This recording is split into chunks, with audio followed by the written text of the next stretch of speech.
Bonjour Maxime, tu es cofondateur d'Osol et il y a quelques jours, tu as été nommé dans la liste des Under 30. Est-ce que tu peux nous parler un peu de toi? Bien sûr. Du coup, Maxime Cousin, en effet, je suis un des cofondateurs de Osol, entre autres. Et pour expliquer un peu l'histoire de Osol, c'est initialement une spin-off de l'Agence spatiale européenne. Et notre vision, c'était de fournir des solutions d'énergie nomades pour pouvoir avoir accès à de l'énergie en mouvement. Et on a commencé à hériter des technologies de satellites et de nanosatellites pour créer des générateurs solaires à destination des médecins d'ONG, pour remplacer les groupes électrogènes, etc. Et en fait, dans ce parcours, on a été amené à rencontrer des acteurs de l'immobilier tertiaire qui globalement nous expliquaient que l'énergie, c'est la chose la plus figée aujourd'hui dans un bâtiment et que ça coûte énormément d'argent aux entreprises chaque année parce qu'on fait tout le temps de la maintenance, on change des choses et forcément que ça a un impact carbone qui est atroce dans le bilan des bâtiments. Et donc pour ce secteur-là, on a créé des sortes de stations de batteries ou de chargeurs en libre service qui permettent d'alimenter tous les équipements nomades des collaborateurs et notamment les ordinateurs sans jamais avoir besoin de prise ni avoir besoin de chargeurs, de câblage, ce qui embête autant les collaborateurs que les gens qui opèrent ces espaces-là. Donc sur ça, on travaille avec les coworking, les grandes entreprises ou les plus petites d'ailleurs, les écoles, partout où il y a des gens qui ont besoin de travailler avec leur ordinateur et qui ne restent plus 8 heures derrière un bureau parce que le travail évolue.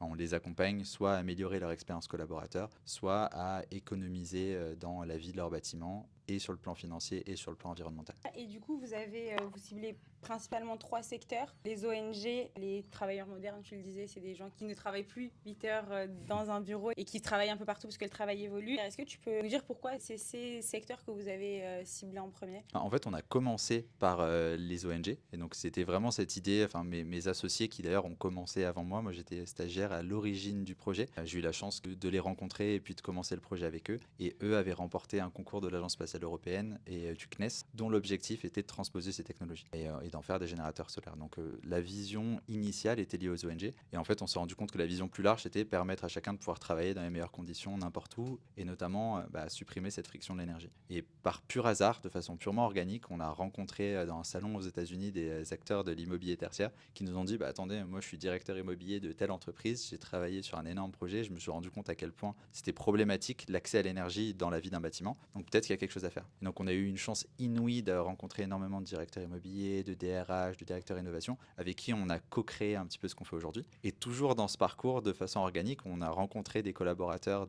de ces entreprises-là qui nous disent bah ouais, mais moi je bouge, je suis nomade, je travaille aussi dans les gares, je prends l'avion, etc. Est-ce qu'il n'y aurait pas moyen de sortir ça des bâtiments et d'en faire quelque chose qui peut aller plus loin? Et donc c'est un peu la brique qu'on garde aujourd'hui, c'est comment aller adresser les hubs urbains par exemple pour, encore une fois, permettre aux collaborateurs, aux travailleurs indépendants, aux étudiants éventuellement, de pouvoir travailler n'importe où. On a commencé à l'intérieur des bâtiments, mais maintenant l'idée c'est de se dire finalement pourquoi est-ce qu'une table dans un café pourrait pas être un vrai espace de travail si on a décidé que c'est le cas, ou un parc, ou un train, etc. etc. Super. Et justement, aujourd'hui, vous avez plus de 50 000 clients, si je ne me trompe pas, où vous avez équipé plus de 50 000 espaces. Donc aujourd'hui, on a à peu près 50 000 Ouais, utilisateurs, 50 000 peut-être même un petit utilisateurs, peu pardon. plus. On doit équiper à peu près 70 clients sur une dizaine de pays, majoritairement des grands comptes avec qui on a commencé, mais on commence maintenant à se développer avec ces clients-là qui nous permettent d'ouvrir des nouveaux pays à l'étranger. Et justement, au sol, c'est l'entreprise que tu as rejoint en tant que stagiaire. Est-ce que tu peux nous dire ce que tu faisais avant, où tu étais, qui tu étais avant au sol? Ouais, c'est très décousu. J'ai fait énormément de choses, mais globalement, quand j'ai lancé au sol, j'étais en fin d'études. Mais du coup, ouais, le parcours, il est très décousu parce que quand l'aventure au sol a commencé, moi, à cette époque-là, je finissais mes études. J'hésitais entre faire un PhD. J'étais en Australie puis aux Pays-Bas à ce moment-là. J'hésitais peut-être à partir voyager. Enfin, c'était vraiment complètement décousu, mais je savais que j'avais envie de faire quelque chose avec les ONG. Et par pur hasard, je suis tombé sur une offre de stage des personnes qui sont aujourd'hui mes associés, Idriss et Enrique. Et c'est comme ça que je les ai rejoints. Et puis, bon, les choses ont évolué, chemin se faisant. Mais avant ça, j'ai travaillé dans la musique, j'ai été DJ pendant quelques années, j'ai été coach sportif. Enfin, j'ai fait vraiment plein de choses qui n'avaient pas vraiment de sens les unes avec les autres, mais qui à chaque fois étaient animées parce qu'il y avait une personne en face et c'était un moment de partage, c'était transmettre finalement le fil conducteur de tout ça. Et je pense que c'est ce qu'on continue à faire avec Au Sol aujourd'hui ou même dans d'autres activités, que ce soit du consulting. Je travaille sur un sujet d'accélérateur pour des entreprises du future of work. Donc l'idée, c'est toujours de se dire comment est-ce que on capitalise sur l'écosystème autour de nous et on essaye d'apporter de la valeur. Est-ce que c'est important pour vous d'avoir un bon impact social et un bon impact dans l'écosystème, notamment dans tout ce qui est green tech? Ouais, en fait, la notion d'impact, elle est au cœur de ce qu'on fait aujourd'hui. D'ailleurs, c'est ce qui a donné naissance à Osol, hein, c'est ce sujet, créer des générateurs solaires pour remplacer des solutions polluantes, etc., etc. Mais donc, il y a un impact qui, certes, est environnemental, il y a un impact qui est humain. Que ce soit moi ou mes deux associés, on est tous les deux très impliqués dans de l'associatif. Aujourd'hui, parce que forcément, on a un petit peu moins de temps, mais on avait vraiment cette notion de dire comment est-ce qu'on aide d'autres entrepreneurs à se lancer, comment est-ce qu'on partage dans la limite de notre légitimité, mais au moins on partage toutes les erreurs qu'on a fait, parce qu'on en a fait 50 000. Et donc voilà, il y a ce sujet de permettre à d'autres gens de pouvoir entreprendre, ou en tout cas de se faire confiance, de découvrir, d'itérer, etc. Et côté environnemental, c'est au cœur de ce qu'on essaye de faire avec nos solutions aujourd'hui. L'idée, en essayant de réduire les travaux, en essayant de permettre d'avoir des bâtiments plus responsables, c'est de se dire, au global, si on permet de créer des bâtiments qui ont un impact environnemental plus faible, et on contribue aussi à notre échelle, en tout cas, à cet écosystème plus global qui doit se structurer. Donc ça viendra jamais d'une entreprise, mais ça vient d'un écosystème. Et donc là, le sujet d'accélérateur dont je parlais tout à l'heure, c'est exactement le sujet. Donc on travaille sur comment encourager des initiatives dans le Future of Work de manière large, qui ont une grosse partie innovation, mais qui ont aussi une partie impact. Parce qu'aujourd'hui, de l'innovation qui n'a plus une notion d'impact, pour moi, elle a beaucoup moins de sens. Et justement, tu es là aujourd'hui parce que tu figures dans la liste des 30 Under 30 2024. Est-ce que tu peux nous dire comment tu as connu ce palmarès ? Pourquoi tu y as participé? Surtout, comment tu as appris que tu étais dans cette fameuse liste? Alors en fait, j'ai quelques amis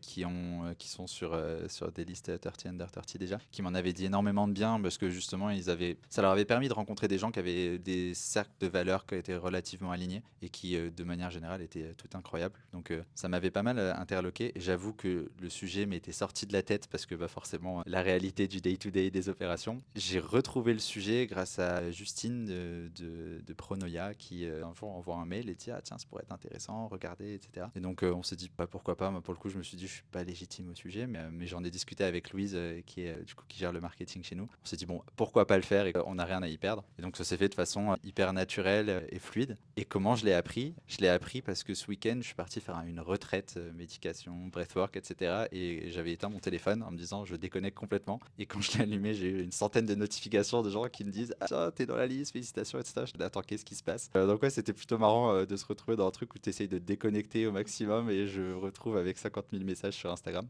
Mais c'était une super nouvelle. Aujourd'hui, tu es Under 30, bientôt on va vous remettre un prix dans quelques mois. Comment tu vois Au Sol dans quelques années? Est-ce que tu seras toujours dans cette entreprise? Est-ce que tu envisages d'entreprendre encore autre chose? C'est une super question. Je t'avoue que j'en sais rien. Enfin, je sais clairement qu'on a tous envie de faire grandir l'entreprise le plus loin possible. Forcément, je lancerai aussi d'autres projets qui me démangent aujourd'hui. Alors, à voir quelle forme est-ce que ça prendra. Mais on va y aller step by step. Pour l'instant, on est en train de préparer notre prochaine levée de fonds. Donc, c'est le sujet du moment. On est en train de faire en sorte d'ajuster toutes les variables pour ça. Et puis, on verra comment les choses se déroulent derrière. Mais tant qu'on reste aligné avec nos valeurs et qu'on garde cette notion écosystémique, je pense que ça pourra durer encore pas mal d'années. Vous êtes déjà présent à l'international? Ouais, on est présent dans une dizaine de pays. Donc on n'a pas encore des opérations qui sont placées à l'international pour une force de vente, mais on a beaucoup de clients français qui du coup ont ouvert des bureaux à l'étranger et qui nous ont emmenés avec elles. Donc c'est plutôt sympa. On a hâte, c'est la prochaine étape. Quel message tu as passé à tous ceux qui, un peu comme toi, se disent j'ai peut-être pas ma place dans ce classement? En tout cas, moi je peux leur dire ce que m'ont dit des personnes qui font partie